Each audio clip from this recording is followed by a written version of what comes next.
Step right up, dummies, and listen to the stupidest sports show on earth with Rodney Newbold and Tim Van Stratton.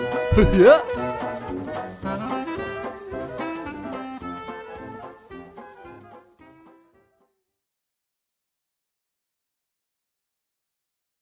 Well, hello, dummies, and welcome to episode number 108 of the stupidest sports show on earth. My name, as you all know, is Tim Mad Dog Van Stratton, joined by Rodney Newpol on this beautiful Friday morning in Central Illinois.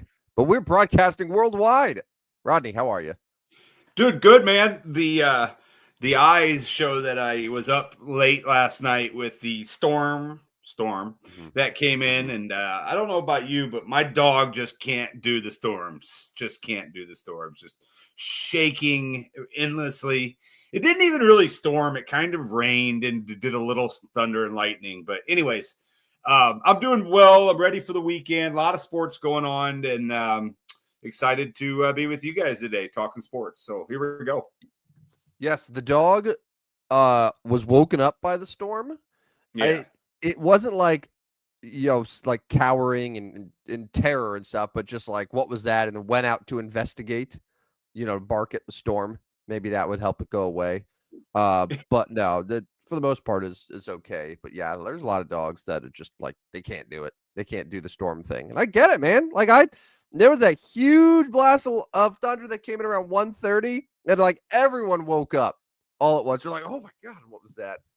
It was jolting, and it takes you a little while to fall back asleep because then it's just pouring rain. But yeah, no, it was interesting. Glad it was short-lived. But we've made it to Friday, and we got a big weekend. Lots to talk about. Rodney put together the show, the Friday routine. So I'm gonna let you kick it off here, and you want to start with Thursday Night Football. Apparently, there was an NFL game yesterday. The Broncos and the Raiders played a divisional game. There were 17 total points scored. The Broncos won, and yeah, I feel like Week 10 is off to a very poor start.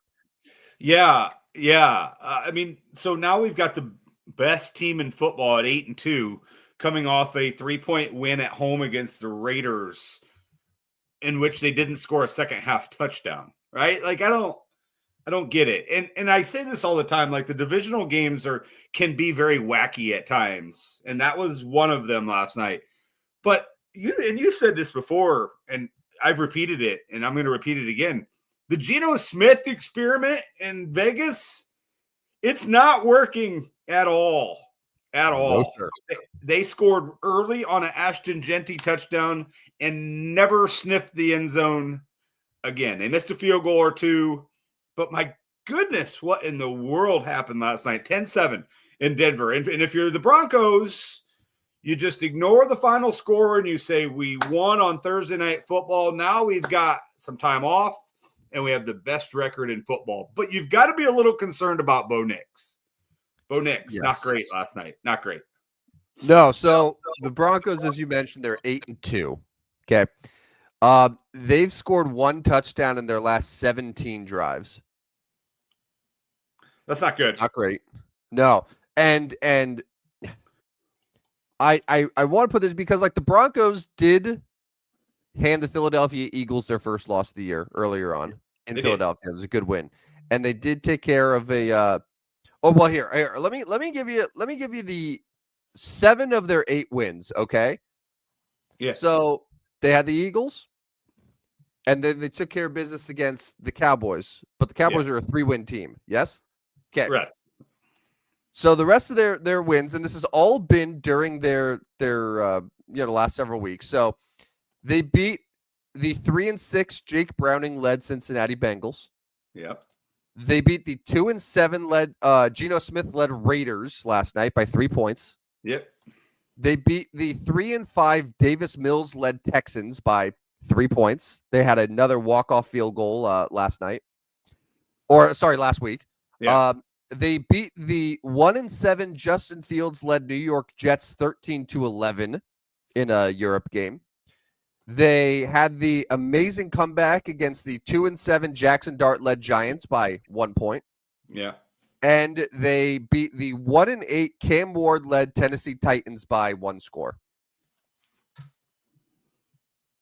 That's not very good. So Bengals, Raiders, Texans, Jets, Giants, Titans, Cowboys, Eagles are the 8 teams. Like 6 of those teams you have at one point flirted with putting in the bottom 5 of your power rankings. Right.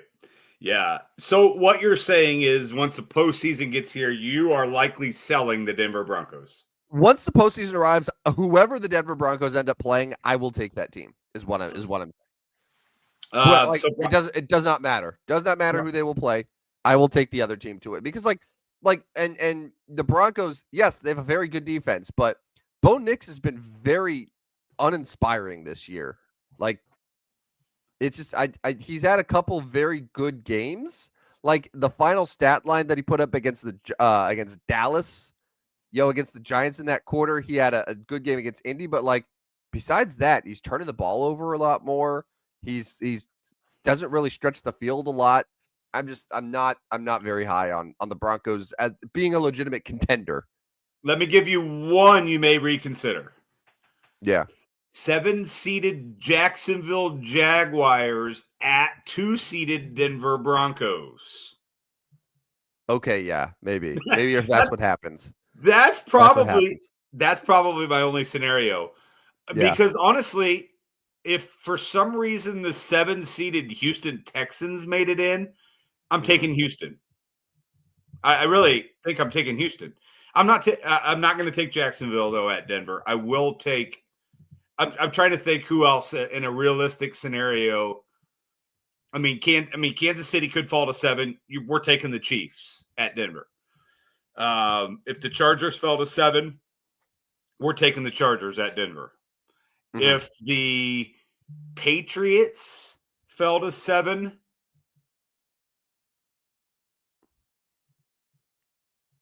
I take the Patriots. Yeah. I think Rodney, I think you said the only team. I think if it was the Jacksonville Jaguars going to Denver to face the Broncos, I would take the Broncos. Okay. That's it.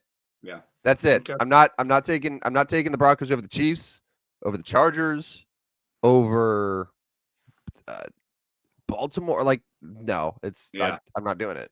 I'm not doing it. So on the other side, we realistically never really see a full-out tank in week 10 or 11. But at this point, the Raiders need to pretty much lose the rest of their games. Because at 2-7, Geno Smith's not working out. Who is it? Aiden O'Connell backing him up? He's out, right? I don't even know what their backup situation is. I'm assuming it's Aiden O'Connell always. Yeah. Tom Brady is the emergency QB. We need him to start. But if they put Tom Brady as QB1 of the Raiders today, would the offense improve over what they're currently doing with Geno Smith? Yes, 2 steps back and throw. 2 steps back and throw.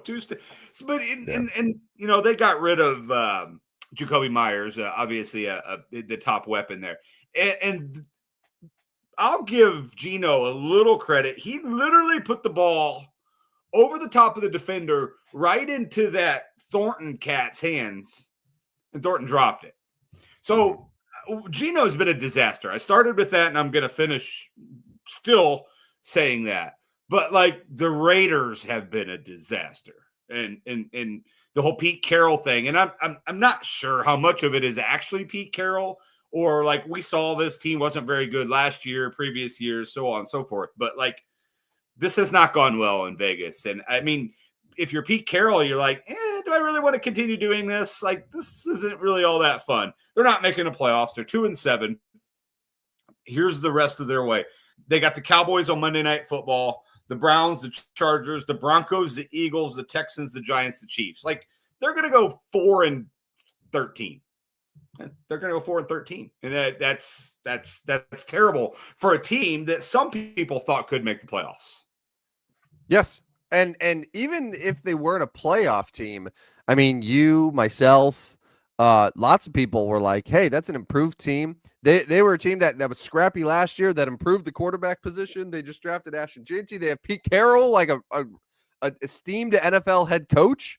Like that is a team that is 8+ wins, and like no one wants to play them. Yeah. Instead, there's no way that you don't just eat I looked it up with Geno Smith. If they cut him next year or after this year, it's $18.5 million dead cap hit. You eat that. You just take it and you say thanks, especially if they're going to end up with a top 5 pick, chance to draft a quarterback. I mean, Geno Smith's already 35 years old. There's no need to hold on to him for another season. Like it just, we're going to, if we have him for one more year, then that means after that we have 0 cap hit. But his cap hit next year is like 26 something million dollars. So you just take the dead cap hit, you move on, you draft a rookie quarterback, and that's that. What I'm interested in is, do you think that Pete Carroll's job is in any danger? He's the oldest coach in the NFL. Oldest coach in the NFL, and the team's been terrible.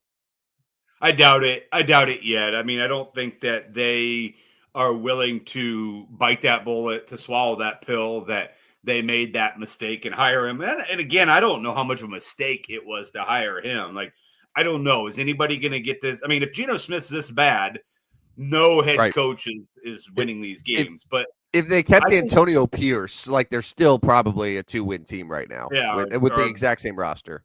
Basalia or whatever his interim name was years ago. But yeah, no, I mean that's yeah. I think they'll move to Pete Carroll next year and say, okay, you know what, let's put some more pieces together here. You obviously get off and the crazy part was, I don't know as if Pete Carroll was the one that wanted Geno Smith. Wasn't there rumors about there was somebody that Tom Brady didn't want? And I think Carroll originally did one. Was it Russell Wilson? I don't remember. But well, everyone thought that Russell Wilson was going to be the guy as soon as Pete Carroll got hired there because of just the Seattle connection. And when we were sort of looking at the quarterback landscape, it's Russell Wilson. He's going to be a Raider for sure. And then sort of out of nowhere, they make that trade for Geno Smith. There wasn't really any sort of rumblings about it. It happened, and they give him a nice extension and caught a lot of people by surprise. Yeah. Let's move on. We're going to talk more football later when we talk about the weekend. I do want to get to tonight. There are 22 teams in action, 11 games, and I know you're excited about this. The NBA Cup, second night of it or whatever. There was one last Friday. The group play continues on. Looking over the schedule tonight, I'm just kind of going to do like the brief version of it. If I am excited about any NBA game, it's probably the Rockets at the Spurs. Mm-hmm. Yeah, it's probably the Rockets at the Spurs. It could potentially be the Bulls at the Bucks. And then it is likely the Warriors at the Nuggets tonight, the final game tonight. Although Steph Curry out, right? No, he's just questionable. He is out for Friday. He's got an illness. So Steph Curry not playing. So I'm not sure we like that game as much. That's why it's a 10.5 point spread. So I will say the two games to watch tonight: Rockets, Spurs, Bulls, Bucks. Your thoughts on the NBA Cup tonight and just the NBA in general as we are 3-4 weeks in? Well, I think you nailed the games to be excited about. Between those two, like Rockets, Spurs. The Spurs, thanks to Wemby, are must-watch TV, and the Rockets. Do you remember they started off the season? They had the devastating loss against OKC on opening night, that double overtime game. They started the year, I think, either 0-2 or 1-2. They're 5-2. Like they've turned a corner. They're showing everyone why they're a legit team in the Western Conference. So yeah, I'm very excited about that game. Bulls Bucks. I have to say, like, the Chicago Bulls are 6-1. Yeah. Playing good basketball. They had that impressive comeback Tuesday night, down 24 against the Sixers. And the Bucks, who, like, I think a lot of people just sort of wrote them off because of just last year was a disappointment. The Damian Lillard thing didn't work out, but there's a Bucks team that, they got Giannis, arguably the second best player in the NBA behind Jokic. I mean, I would say Giannis still safely top 5 player in the league. So top 5 player. You added Miles Turner. The Eastern Conference feels a lot more open than it has the last couple of years, with no Boston and Cleveland kind of up and down a little bit. So like that game right there is what I'm excited about. And it's a 4.5 point spread in Milwaukee. I'd love to see what the Bulls can do on the road against one of their rivals, against Giannis. Yeah. How do you stop them? So yeah, that game to me is one that I'm very, very excited to follow. But as far as the rest of the league, man, like the teams that I don't necessarily like a surprise in a good way about the Detroit Pistons are 6-2. Yeah. They've won 4 in a row. I know last year some were surprised that they were a playoff team, but they've been building something for a while, and I think that they're proving that that wasn't a fluke and that Detroit is going to be a mainstay in the playoffs. Now, is it going to lead to titles? I don't know, but that's a for sure playoff team for the next however many years. So that's exciting to see. OKC finally lost their first game the other night, but they started 8-0. They didn't have Jalen Williams yet. There's probably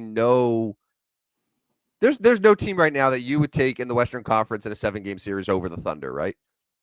No, I wouldn't. I mean, we talked about Houston. We know Jokic is good in Denver. LeBron's coming back, but he's 40 years old. But in saying all of that, Wemby's there. In saying all that, no, I'm not taking anybody in the Western over the Western Conference over Oklahoma City. 8-1, and you mentioned it. No Jalen Williams. I mean, when he comes back, they're going to be even better. Yeah. Another team in the West that I want to shout out. Despite not having Luka Doncic for 4 games, despite Austin Reeves missing a couple, despite having LeBron James for none of their games, the Lakers are 7-2. Yeah. And they just beat the Spurs the other nights. They did their best to contain Wemby. They won that game by 2 points. I have really liked their defense in particular. I think that JJ Redick's doing a good job getting those guys to buy in. DeAndre Ayton, I think, as after a kind of rough start to the year, he has outperformed expectations. He had 22 and 10 against the Spurs. Yeah, that works. Against Wemby Spurs. Right. Marcus Smart's been a really solid guy for them. And Luka when he plays, played 5 games this year, right? Yeah, he's averaging 40 He's averaging 40 points, 11 rebounds, 9 assists. He's shooting 50% from the field. Yeah, so I am a little cautious with the Lakers now. They start 5 games in 8 days all on the road. So I want to see what happens here these next 5.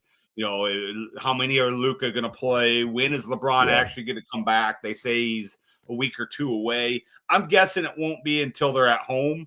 I look at a game like the 25th against the Clippers or even the day after Thanksgiving against the Mavericks. Because, you don't need to hurry 40-year-old LeBron James back. You're 7-2. Yep. You've got Luka scoring 40 a game. You got Austin Reeves doing what he wants. You know, if you can go 3-2, 4-1 on this road trip, you got the Thunder on the road, you got the Bucks on the road. Could lose both those, but you got the Hawks, the Hornets, and Pelicans also in there. You go 3-2 in this road trip. You're 10-4. You're let's give LeBron a couple more days off. You got back-to-backs against the Jazz, so you got a chance to win a bunch of games and get LeBron back to being a little bit more healthy and a little more active before you see Dallas and the Clippers later. But one more team I wanted to get to in the NBA. I don't think they're that good, but they're 5-3 without their head coach, the Portland Trail Blazers. How good are they? They're 5-3. They beat Oklahoma City at home. I don't know how good they are, but they're 5-3 without their head coach. That's the shout out that they get. I mean, their head coach, what is he? He's obviously not sitting in a jail cell, but basically he's in jail right now. Is Thiago Splitter that good, or was Chauncey Billups that bad? Yeah. Because we looked at Chauncey Billups' record with Portland. I mean, he's been there several years, and they've been bad every year. Every year. And it hasn't been going out. And I know a lot of Trailblazers fans were actually thrilled with the fact. And I mean, as thrilled as you can be that your coach just got arrested by the FBI, but thrilled with the idea that he would no longer be sitting on the bench there, and that Thiago Splitter's come over, and it's hey, they have some talent here, and Thiago Splitter. Apologies. So, was he ever an assistant on Popovich's staff? I know, obviously, he played for the Spurs, so he played for Pop. but I didn't know what Tiago Splitter's coaching resume was before being the interim in Portland. I just say, honestly, if I'm Portland, I just give him the job. I just remove the interim tag. You just give him the job now and say, hey, this is yours, man. Because what he's doing has been really, really impressive. So Splitter was done playing in 2017. He was an assistant with the Nets for 4 years, the Rockets for a year, and he was the head coach at Paris for a year. So no, he was not with Pop. He never coached with him, and then he became the assistant this year. So he's only been with the organization here for a little bit, but it's been impressive. And at 5-3, it's a team to shout out. And then back real quick, one more. 3 teams in the East all have 1 win, and neither of the 3 are any good. We are not going to see the Indiana Pacers in the playoffs this year. It's just not going to happen. No, and I was thinking, hey, I know even without Halliburton, the rest of that roster can compete. We saw it in the playoffs, but the problem is those guys are hurt too. Yeah, like if Matherin and Siaka, like they have good players. Yeah, but if they're all hurt as well, it's not happening. So that's a team that is very, very, very thankful that they have their first round pick back. Yeah. Thanks to the New Orleans Pelicans. Yeah. It's funny because you brought this up. Was it Tuesday's show or was it last Friday's show? I think it was last week. Yeah. Yeah. So Dan Patrick had that story this week. So he got it from you. Thanks, Dan, for listening. We appreciate Dan. I'd probably heard after the fact because he is on kind of the same time we are. But I'm sure he went back and listened, and he did not give you credit for that story, by the way. Well, to be fair, I also found it from someone else. Yeah. So. Well, yeah, that's how every story goes. Yeah, nobody has a real story. Nobody has an original story. All right, let's move on. Major League Baseball free agency has started. I honestly don't think we seen any I didn't get a chance to follow it too close yesterday. I know the free agency has started. There's been a bunch of qualifying offers out there. Kyle Tucker was one of the 13 to get a $22 million offer. So maybe just run down what you know about free agency right now. Yeah, no real significant moves have happened yet. But all the big dogs have gotten qualifying offers. So some of the free agents, big free agents off the top of my head that people are going to be most interested in. So Kyle Tucker's the number one guy. I've seen some contract projections say that he's going to get a contract exceeding $400 million. Personally, and maybe this is just because his last year with the Cubs here, there was some injuries, there was some slumps. Personally, I'm like, that's a lot of money, especially when you consider that Aaron Judge a few years ago re-signed with the Yankees for, I think, $380 million. So, Kyle Tucker making more money than Aaron Judge. Say about that what you will. Now, he's going to get the biggest contract of any player in free agency. Then you have Bo Bichette, who hit the ball really well this year. Had a really good World Series. The fact that he missed the postseason, came back in the World Series, and then he was able to do what he did offensively. He's going to make money, but I would be stunned if he leaves the Blue Jays. I would be stunned if Bo Bichette goes somewhere else. Cody Bellinger, I think this year with the Yankees, he played himself into a nice deal where people projecting maybe $30 million a year. And then you have some pitchers. Yeah. So pitchers. Well, I was gonna say, so Shota's a free agent, but Shota's below guys like Framber Valdez. Yeah. Guys like Dylan Cease.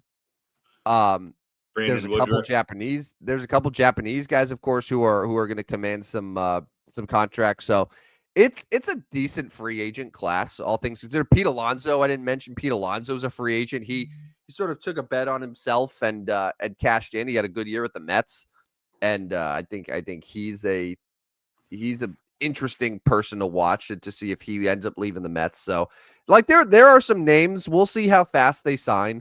The baseball offseason is always so strange because it seems like there seems like there's some years where it's all right, mid-December, all the big dogs are gone. And then there's other years where it's hey, it's February 1st and Kyle Tucker and Framber Valdez are still free agents. Right. that could happen too. So I don't know. I hate when it drags out though. I want to see like a lot of signings by the winter meetings, and then pretty much by Christmas, I'm like, all right, Yes. I know sort of what the teams look like. Yeah, same. But I mean, obviously, we've talked about the pending strike coming in a year. Like, what Mm-hmm. is that meaning for free agency? Like we talked about, I think a lot of have talked about. Well, is anybody going to be willing to give the big dollar contracts because of the pending strike coming up in a year? Or if you're on the player side, you get a contract that you think is fair. Do you just take it because of what is coming? I don't know how that plays into the account here, but it is a year away. And yeah, I'm with you. Like, I want to see the free agency stuff done. And it is weird because the World Series comes in, you got like a week later, you got free agency going on, and then winter meetings and free agency still going on. And February spring training gets here, and you mentioned like you have a handful of guys. Like, okay, what have you guys done the last 4 months? Like, why aren't you on a team? So it'll be interesting. We're not gonna dive into my Cardinals today, but I'm curious what's gonna happen there. New GM. What are we gonna do? I was just going to ask you right as you said that. I was going to like say of all of the names, like what percentage chance the Cardinals sign any of them? Like of the big guy. Like I don't think the Cardinals are going to go big game hunting for like those guys. They're probably in that second or third tier free agents. Yeah, I mean, I said all along. I think they won't do this, but I think you try to sign Kyle Schwarber. Why not? I didn't even mention Kyle Schwarber, and I didn't mention Alex Bregman either. Those are you. Yeah, those are two guys. So like there are a lot of good hitters. There are a lot of good hitters that are available, but the Kyle Schwarber contract, I know MLB Trade Rumors, which yes, still exists. It does. They put out their top 50 free agents with predictions yesterday. It's an annual post that they do right around the start of free agency. So Schwarber, they projected his contract to 5 years, $135 million. Keep in mind, he's pretty much exclusively a DH. So you're paying him that, and it's like, hey, like you're not going to give us any value other than hitting, but like you need to hit 45 home runs a year. Right now, all four of their writers predict him re-signing with Philadelphia. That's probably what I would guess as well, but stranger things have happened. Yeah, I mean, so back to Cardinals, like that's what I think. I think they should make an effort at him. What they won't, who do they get? I don't think they'll. Any of those 13 that got the qualifying on, that's not happening, right? They're not. Yeah, they're not signing those guys. Because what is that? Like if that's something like you give up a draft pick if you sign a guy that got a qualifying offer, right? Yeah, Cardinals aren't going to do that. They love their draft picks. It is not going to happen. So no, those guys are out the door, right? Those guys aren't going to get signed. Which then leaves you with second, third tier guys. I'm scrolling down this list to see when the Cardinals name pops up for the first time of like anyone predicting the Cardinals sign any of the free agents. Currently, I'm on 21st Ranger Suarez right now. Still haven't got there. So I'll let you know when I see the Cardinals name for the first time in terms of who they're predicted to sign. But we're still scrolling here. We're at 25. Merrill Kelly, nope. This is a team that didn't sign anybody until Valentine's Day last year. Like literally nobody. They went the entire winter. Like, what are you doing? What is a GM's job in the winter if you're not signing? I've seen the Marlins. I've seen the Royals. I just saw the Guardians. Still have not seen the Cardinals yet. I'll let you know. So their general manager should be on a part-time contract, right? Like, you don't need to have a general manager in November, December, January, February. If you're not going to sign a player, who did you find? We just got to Ryan Helsley. I think you and I talked about the Cardinals re-signing him potentially, but nope, sorry. Two of them have him going to the Marlins. So we've got the Marlins here now. Okay, good. I think I've seen. I do think Ryan Helsley come back to St. Louis. I really do. All right. I've seen every team except the Cardinals. Oh, here we go. All right. We got one. All right. 39. We have Cody Ponce projected to sign a 2-year, $22 million contract. a former Brewers second rounder, briefly pitched with the Pirates from 2020 to 2021. He spent the past 4 seasons in Asia. So like a Miles Michaelis situation. He spent 3 years in Japan. He pitched for the Hawa Eagles of the Korean Baseball Organization in 2025. Also, fun fact, from Chino Hills, California. So center of the universe. Thank you, center of the universe. So yeah, so this would be another Miles Michaelis, Eric Fetty type of sign. Honestly, like that is a Cardinals signing if I've ever seen one right there. That's perfect. And only one of them predicted him going to the Cardinals. Someone else said White Sox, someone else said Brewers, another said Giants. So Cody Ponce. If Cody Ponce is the big free agent signing for the Cardinals, I highly doubt that you and your fan base will be excited for the season. It's garbage. All right, let's move on. We're going to move on to the college football slate. I can't talk baseball right now until I see something done. They literally need to hire a part-time general manager and just you work during the season. All right, college football, good slate this weekend. Fairly good slate this weekend. It starts tonight with USC at home. USC 19th. So trying to contend for a college football playoff with 2 losses. They host Northwestern tonight in the Big Ten. But then tomorrow, 7th ranked BYU at 8th ranked Texas Tech, 9th ranked Oregon at 20th ranked Iowa. Iowa's 20th for some reason. Texas A&M number 3 at number 22 Missouri. Notre Dame hosts Navy. LSU Alabama without Brian Kelly. Maybe that'll give the Tigers a spark to take on the Crimson Tide. But let me ask you, as you are still finishing your best bets for betting, do you have a favorite college football game, whether it is tonight or tomorrow? It doesn't have to be betting wise. It can just be a favorite game that you like, that you are interested, that you are intrigued by. Yes. What's your favorite game? Yes. So I love. Well, Indiana always, Indiana forever. They're at Penn State. They're only a 2-touchdown favorite at Penn State. I was a little more hesitant because, State College, it's not the easiest place to play, even though Penn State is 3-5. Rodney, tell me this. If the number 2 ranked team in the nation was facing a 3-5 team, would you say, hey, that's a 2-touchdown favorite? Yeah. So, let's just take this like Alabama at Mississippi State and Mississippi State's 3-5. 3-5, and Alabama's 9-0 with the highest scoring offense and potentially a Heisman contender at quarterback. You'd be like, oh, that's I'm only taking the time by 2 TDs. It'd be 27.5. Right. So I really truly do not understand why they continue to underrate. Like, I get it because Penn State, it's like, all right, yeah, that's a tough place. But, like, you think Penn State's going to be buzzing? Like, it's an 11 a.m. game. The team sucks. Like, no. So, yeah. That game's fun. But, like, BYU, Texas Tech is what I was going to say. Like, those are 2 top 8 teams. BYU's still undefeated. Yeah. They're 8-0. If BYU wins this game, they're serious considerations to make them a top 4 team. For the playoff next week. And honestly, like, I think BYU can win this game. So yeah, that game I'm super excited about. Oregon, Iowa, I'm very intrigued by. Like, Oregon is a 1-loss team right now that has to go to Iowa. Like, I think Iowa's probably like you've probably seen a little bit more of Iowa football than I have the last few weeks. I'm assuming that this is a team that wins with defense still and still, doesn't really score footballs. They're scoring decent. They're scoring more this year than normal. They're scoring 31 a game, which is 52nd in the country.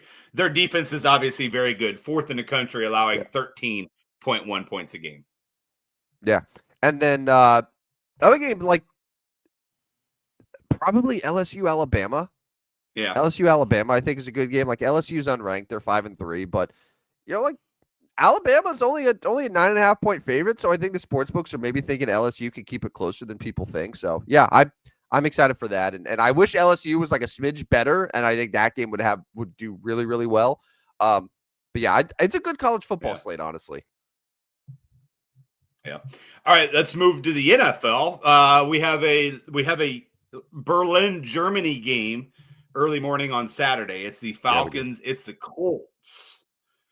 Colts are 6.5-point favorites at home.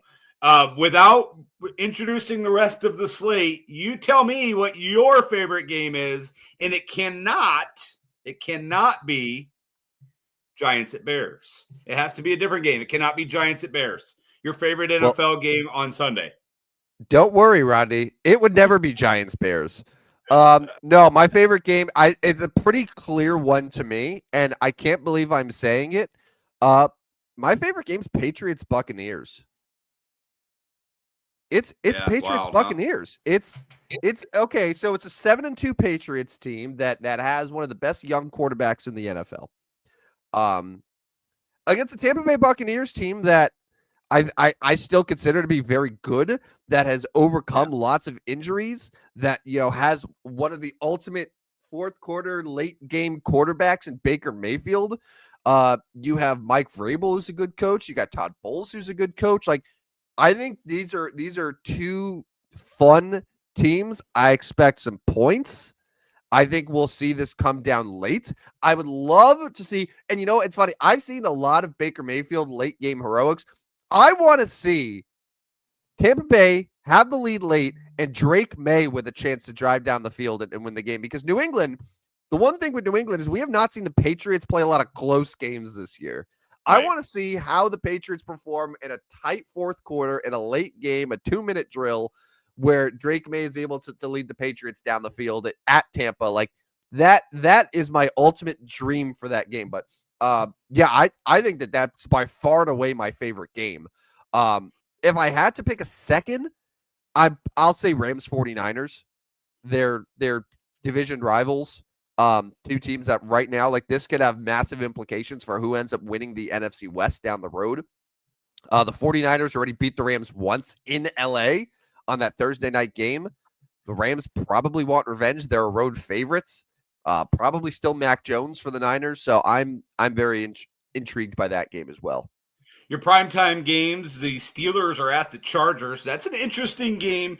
And the Chargers are 2.5-point favorites. And it's one of those where it's like, Mike Tomlin's going to find a way to win this one, isn't he? Like, you get the feel. I get the feeling that Pittsburgh could win it. I'm taking LA, but I get a little bit nervous because I think LA is the better team, but I get nervous with a Mike Tomlin coach team. Right. And then Monday night, we won't get to see it because freaking YouTube.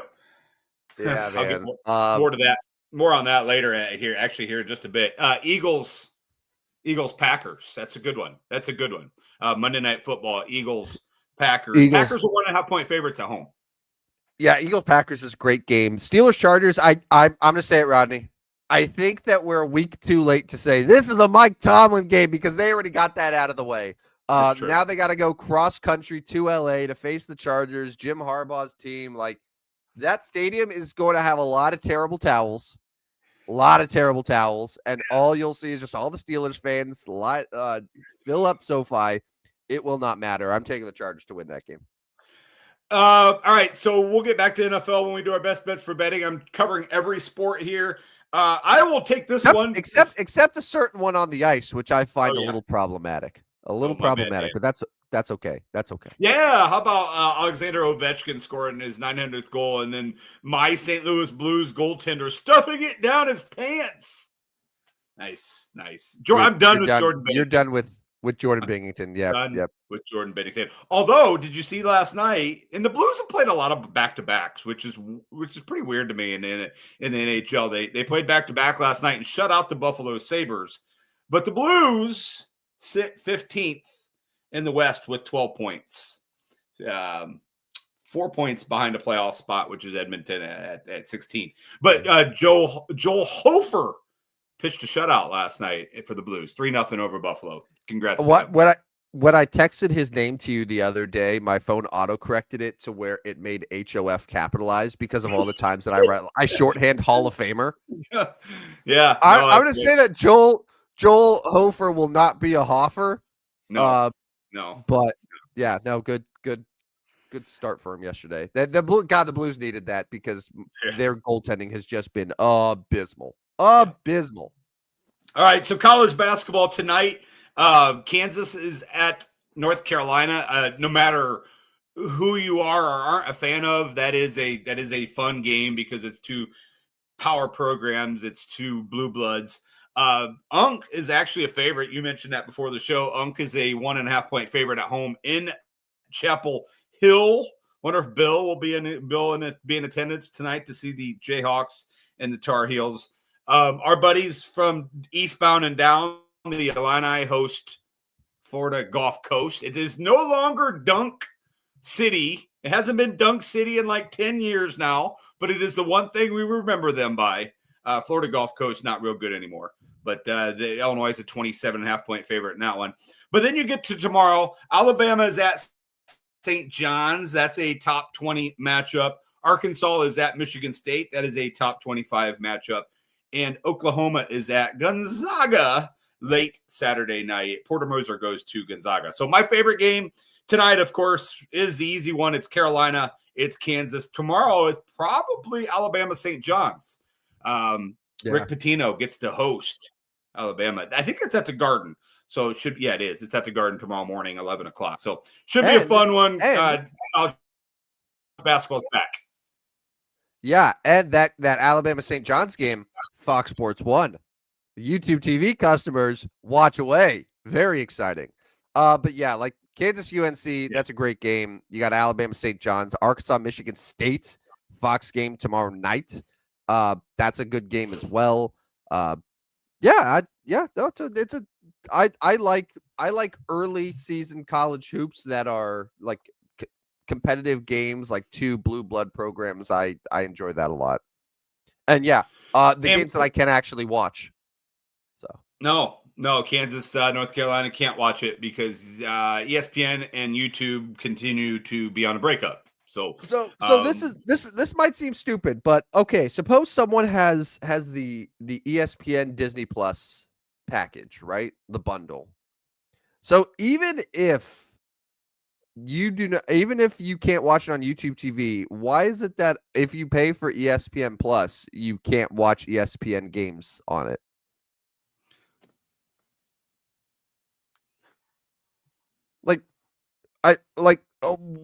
Essentially what you're paying for is, hey, here's a lot of college basketball that isn't good enough to be on television, and 30 for 30s. All of them. Yeah. All of them. Yeah. So it's ridiculous, man. And the consumers are getting screwed. And I do. Okay. If you had to say, Rodney, eventually this will get resolved. I was talking with Skeeter last week during the show, and he was convinced that like it was going to get resolved here soon. If you had to put a date, it's November 7th. When do YouTube TV customers get ESPN ABC programming back on their televisions? It's November 7th. My first question is going to be, do I get a credit? Have they offered the credit yet? I believe so. But it's like you have to go through these steps in order to claim it. Just give me $20 or just take $20 off the bill. Yeah. That's it. Yeah. I mean, so if it doesn't get resolved by Monday, we're missing Steelers Chargers, Monday Night Football. The week after is Cowboys again, Raiders. I don't know if anybody wants to see the Cowboys on Monday Night Football, so maybe they can skip that one. And then the next one is Buccaneers Rams. I don't know those. I mean, so looking at Monday Night Football games, are they dying to get those back? I don't know. But if I had to put a date, this may go all the way to Thanksgiving, bro. You really think so? That's 3 weeks from yesterday. I'll put the date of November 25th, and you can take the over or under. I'm going to take the under. Take the under. I believe I'm gonna give you a bold prediction here. I think that there is enough public lashing. I think that there is a lot of unhappy people right now, unhappy with both sides. Disney's losing millions every single day that they're not on YouTube TV. They understand that the ratings for last Monday night went down 20%. You will see ratings go down again for a game that probably Eagles Packers is one of ESPN's better Monday Night Football games for the entire season. Yeah. I think you will see this deal worked out this weekend in time for Monday Night Football. Wow. Okay. If not, Rodney, because then if they don't get it done for this game, then I think it's the long game, and then I'm closer to where you're at with sort of around Thanksgiving. Yeah. Well, thanks you two for no Carolina, Kansas tonight. So, Lube. All right, let's get to our best bets for betting. It is week 10, and you are up 5 on me, which is not enjoyable for me. No. I will start with tonight. I'm going to go to the San Antonio Spurs to beat the Houston Rockets tonight. I can get it at 3.5, but I think the Spurs win outright. I'm going to take the Spurs tonight over the Rockets. Too much Wemby in the NBA Cup game. I like the Spurs. All right, my first one, I'm going back to the NBA as well. NBA Cup game. The Heat are facing the Charlotte Hornets. These are two of the top offenses in the NBA, but only one of them can play defense. Miami Heat at home. Now, there's no Bam Adebayo, and I think that hurts. But 4.5 points against a Hornets team that might not have LaMelo Ball. Yeah. I'm going to take the Heat here at home as a 4.5 point favorite. And by the way, thinking about Eric Spoelstra, awful. The home that he has, it didn't just catch fire, like it burned down. It's just absolutely awful. Like his family's safe, everyone's okay, but that's a horrible thing for someone to go through. And I think that there'll be a lot of emotion tonight, and I think that he'll get not to tie this into betting wise, but like I do think that the players really want to just sort of go out there and play as well as they can for him. So I'm gonna take Miami here to cover at home. Yeah, flew back from a long road trip, including a loss at Denver, and he arrived to, hey, dude, your house, it's burning down. Then he was able to actually watch it burn down, which has got to be, it's got to be bottom 5 things in life to see your house burning down. So, yeah, I'm with you. Thoughts to him as well. All right, I'm going to stick with tonight, a second game tonight, and I'm going to take your Trojans at home against the Northwestern Wildcats. I think Northwestern is going to be a little bit over their head in this one. The Trojans want to make a statement. Lincoln Riley, there's talk about him leaving or being done or all sorts of it. It happens every year. But I think we see the Trojans play well tonight and blow out the Cats. I'll take USC minus 15.5. It's a lot of points, but I'll take them. It was a good win at Nebraska last week. That was a big win for USC on the road, and now they have a lot more potential. Now they have the game against Oregon that's coming up later this year. That's on the road. That's like a must win if they have any shot for the playoffs. But now there's a small path there. There's a small path for them, which is all they could have asked for. All right. I'm going to go back to it. I know that I said that it's, at State College a little bit tougher, but as we mentioned earlier, in case you missed it, if you took any other team in the nation, Alabama, Ohio State, whatever, you said, hey, that's the number 2 ranked team. They're 9-0. They're going on the road to face a 3-5 opponent that has an interim head coach. What would you set the line at? It would not be 14.5 points. No. Yet for Indiana, they continually just get undervalued, and I'm just going to keep going back to them until it doesn't work anymore. So Indiana, 14.5 points. Give me all of them at Penn State this Saturday. All right. A top 10 team is getting 11.5 points. I'll take them, no matter if it's on the road or not. Yeah. I will take the Cougars to keep this game against the Red Raiders competitive. I'm going to take BYU plus 11.5. They're undefeated. Even if the Red Raiders win, I think it'll be single digits. So I will take BYU plus 11.5 at Texas Tech. So fun facts, Rodney. I wrote BYU plus 11.5 in the slide here. and then I saw that you had it, so I removed it, took it off. But so all that to say, I'm with you. I think BYU. This is just such a large number for a team that's undefeated right now. That's a huge number, and yeah, I think BYU is really really good. So yeah, I'm with you on that one. I'm going to go with Oregon. I know that at Iowa, as we talked about a little bit earlier, is playing a lot better, but it's not a huge spread. Oregon's a really good team. They're a one-loss team that does have championship aspirations. So I'm going to take the Ducks to win by a touchdown at Iowa. Okay.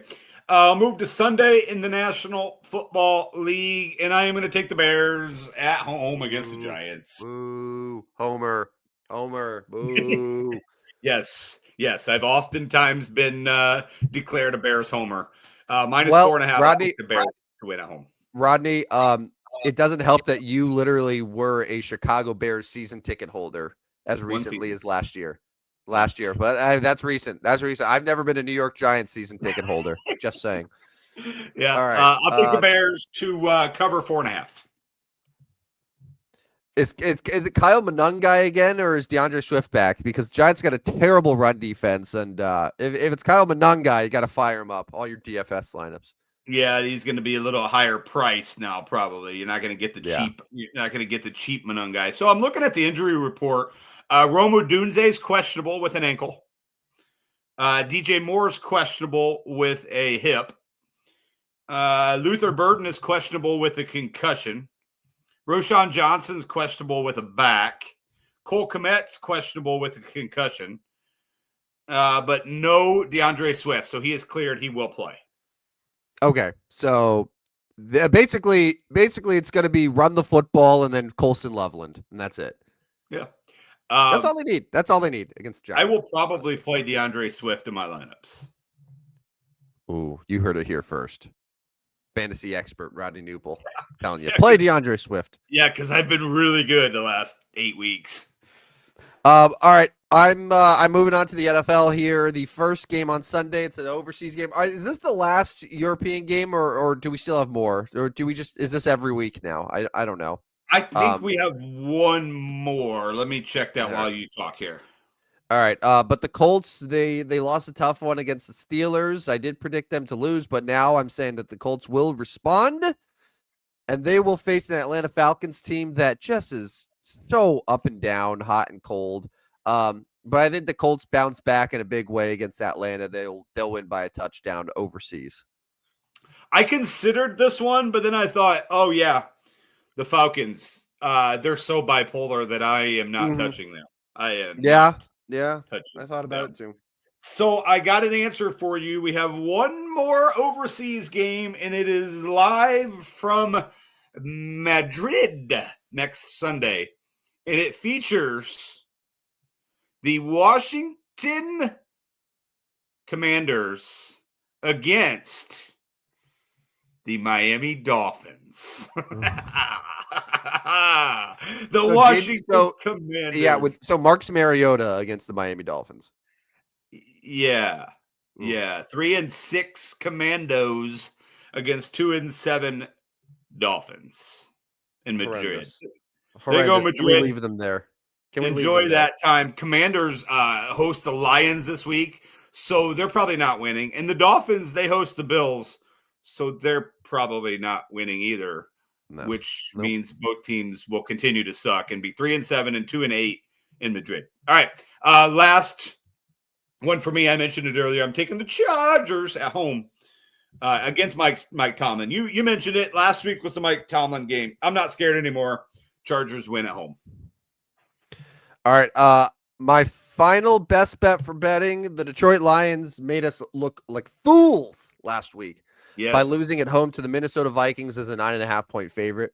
If I know one thing about Man Campbell and them boys, they will not look like fools again. They're a 7.5-point favorite at Washington against the 3-6 team with a backup quarterback. Detroit turns it on. They get things going again. They score a lot of points. They win the game by 8+. So after that, so hopefully this week goes well. I a couple of these were a little bit riskier than what I would normally do, but I have to take some risks if I want to pull away. But right now, Rodney's 23-27. I'm up to 28-22. So we'll see what happens. We'll see what happens. Will Rodney Newpol win a college football bet for the first time in about 8 weeks? No, it has not gone well for me. All right, time for Mount Rushmore's at 8, and you could put a strong case for Major League Baseball on Mount Rushmore's at 8, because you look at Major League Baseball, you got Joe Morgan, you got Yogi Berra, you got Yaz, Carl Yastrzemski, and you got Cal Ripken Jr., and you could say that is my Mount Rushmore right there. But that's only baseball. Yep. You could add Gary Carter. You could add Willie Stargell to that list as well. That's a loaded for, like, how do you even narrow that down? Yeah, that's a problem. So I'll say this. So Joe Morgan only wore the number 8 for 13 seasons. He played 22 years. Okay. So I'm going to say something, and I might sound really stupid. And I want people to give me some grace here, because I'm 33 years old. I was too young to watch Joe Morgan, whose career began in 1963. I had no idea that Joe Morgan spent the bulk of his career as a Houston Astro. I mean, I knew he was there. I did not know it was a bulk of his career. So his first 9 seasons, he was a Houston Astro. He then went to Cincinnati. He was with Cincinnati for 8 years. Then he actually went back to Houston. And then he played a couple years with San Francisco, 1 year in Philadelphia, 1 year in Oakland. So kind of like later stage of his career was moving from place to place. But his career, 10 seasons as a Houston Astro, 8 seasons as a Cincinnati Red. Now, those years in Cincinnati were his all-star seasons, his MVP seasons. Like that was the prime, the best years of his career. But 10 years with Houston, I had no idea. I had no idea till now. I feel like this guy, I mean, so what we've done over the last several shows here is we've been able to get one from each sport, and we could do that really, really well at the number 8 too. So maybe we stick with that. And we're going to have to pick one baseball, because I may move to the other. We can come back to baseball. I think in the NBA, we've got to go Kobe Bryant, right? Like it is Kobe Bryant. It is unquestionably Kobe Bryant. Yes. I know 24 is also, but like you also think of 8 for him. So we'll go Kobe Bryant there. We'll get NHL out of the way right now. It's goal scorer number 900, Alex Ovechkin, right? It's a great 8. So Kobe Bryant, Alex Ovechkin, they're in. If you want to look at the NFL, you got a couple quarterbacks here. You've got Steve Young and you've got Troy Aikman. So and Lamar Jackson. Yeah. Lamar Jackson, pretty good player. I would say 5 years from now, maybe we throw him in there. Not done yet. Yes. Like he's not done yet. Not done. But yeah, so I would probably say I'd probably put Steve Young from the NFL. Yeah. I mean, it's hard to leave Troy Aikman off, but you're probably right. And yet I will do it. Yeah. So then if we're going baseball, I think it's got to be Yogi Berra. 18-time All-Star and 10-time World Series? He won 5 MVPs. Five MVPs is crazy. That is crazy. No, 3 MVPs. 3 MVPs for Yogi. Okay. 3 MVPs. But a 10-time World Series champion. Yeah. I was going to go with Cal Ripken Jr., who, despite only having 1 World Series and only 2 MVPs, is a 19-time All-Star, a Gold Glove winner, an 8-time Silver Slugger, obvious Hall of Famer, and also played how many consecutive games? Yeah. As the Iron Man? I can give you this one. I mean, these guys are getting screwed. Joe Morgan's getting screwed. Yogi's getting screwed. Yaz is getting screwed. So they're in the baseball Mount Rushmore. And, not to get too nerdy with it on the Stupidest Sports Show, but career WAR, Cal Ripken Jr.'s career WAR is about so he's like 96 is his career WAR. Yogi Berra's at 59.5. Solid. All right. So Alex Ovechkin, Kobe Bryant, Steve Young, and Cal Ripken Jr. That's a really damn good Mount Rushmore. That's really good, guys. I love it. That's pretty good. Well, with the ability to edit a few years from now to put Lamar Jackson there in the NFL, because I mean, if Lamar Jackson ends up, because I mean, he's got what, 2 MVPs already. If he ends up getting another MVP or two, wins the Super Bowl, like he's going to go down as the best NFL player ever to wear number 8. But yeah, the baseball one is crazy. Just with Yaz played 23 years. Yeah, it was amazing. Yeah, this could have been all baseball. Let me throw a hockey name out there. Teemu Selanne was really good, known as the Finnish Flash. He's not going to make our list, but it was very good. Cam Neely also very good. So some good hockey names there that don't quite make it. I mean, Ovechkin is a lock for that one. And then, like I said, we're leaving off Troy Aikman. We're leaving off Ray Guy, one of the greatest punters in the NFL. Punters don't make this list. Sorry, Ray Guy. No. But, no. Anyways, that is our Mount Rushmore of 8 for the 108th show. All right, so you have some news here real quick for us. Let me get to this. So that thing on the left corner, that's kind of cool. Yeah, you've probably noticed there's been a QR code up on the screen for the entire show. So if anyone scanned that QR code, they probably learned that it goes right to the Stupid Sports Show Substack, where every single day Rodney Newpel churns out picks, winners. He's up many units over the year. He's had a good October. He's on to November. And yeah, so all you need to do is just scan that. It takes you right to the Substack page. You subscribe, and then every day you will receive Rodney's picks straight to your inbox for free. He's a ton of college basketball now, college football, NFL, NBA. He really covers all the sports. He just does a quick little look, gives expert analysis, and honestly, like, what do you want? What do you want? Expert analysis and losses, or burps and wins? Yeah, because Rodney is burps and wins. So so sign up for that Substack. But a couple other things real quick. You can follow us at Stupid Sports Show on Twitter, no W at the end, and listen to all 108 episodes of the show wherever you get your podcast: Spotify, Apple, iHeart. Make sure to like and subscribe. Give us a rating, give us a review. Help us take down McAfee. Who, by the way, shout out Pat McAfee for being one of the only ESPN personalities with the galls to be like, guys, this is stupid. Let's just get this YouTube TV thing figured out. Right? So, yeah. Thank you, Pat. Thank you for that. Begrudgingly, I say, great job, Pat. We are still going to take you down, but that was good on him. Yeah.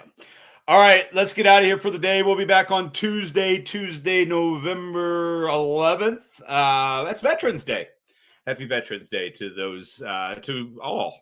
But that'll be when we're back 9:00 on Tuesday. My kids have Tuesday off, so I might be a little worn down by 9 p.m. Yeah, they get the day off, so they get to celebrate Veterans Day as well. But we'll be back Tuesday, 9 p.m. Looking forward to it. And Tim, enjoy your football weekend. You as well. Enjoy the Morton game tomorrow. 45 degrees and rain. Big game for the Morton Potters at Peoria. Good luck to Jonah. That'll be fun. And by the way, am I going to see you Sunday? I heard through the rumor mill that we might have a little lunch date with Skeeter to watch Giants Bears. I don't know as if I'm going to be in for that one. I will check my schedule. You check that schedule. Yeah. It's good quality friendship time. I mean, we never talk anymore, man. All right. Okay. For Rodney Newpel, I'm Tim Mad Dog Van Stratton. We'll talk to you Tuesday night. Have a great weekend, everybody. And this has been episode 108 of the Stupidest Sports Show on Earth. See you guys. See ya. Step right up, dummies, and listen to the Stupidest Sports Show on Earth with Rodney Newpel and Tim Van Stratton. Yeah.